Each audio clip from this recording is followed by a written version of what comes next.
Tikenja l'ouvre pour tenter de semer dans l'alliance des États du Sahel l'ombre d'un doute, c'est la confirmation qu'il est un traître et un ennemi de la patrie africaine. Bientôt, ces disques seront jetés sur ces podiums. Bientôt, les Africains lui rendront sa musique en détail et en pièces détachées.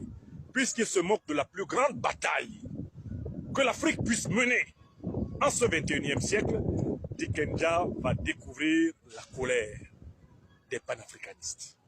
Honte à lui et à toutes ces chansons qui ont donné à croire qu'il était pour l'émancipation africaine radicale, alors qu'il n'est qu'un ouvrier de la 25e heure, du confusionnisme, du profito-situationnisme, de l'oligarchisme et du négrisme négrifiant. Honte à Tikenja, je le lui dis ici, à Bamako. Honte à lui. Oui, au moment où j'arrive à Bamako, j'apprends qu'il a jacté contre l'Alliance des États du Sahel. Oui, quand la France se battait contre le nazisme, il n'y avait pas d'artiste comme Tikenja pour critiquer en France la résistance française.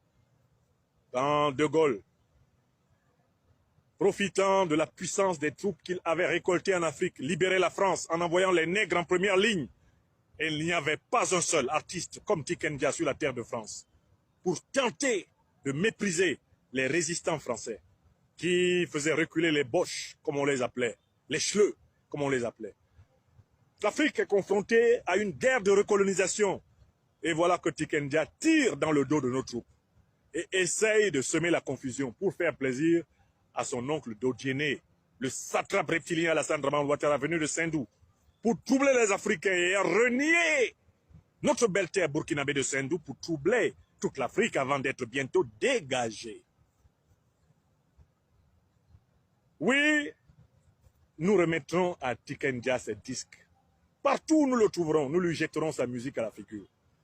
Car il se moque de ce que nous avons de plus essentiel, la souveraineté des Africains. Je tenais à lui donner cette réponse, ici à Bamako.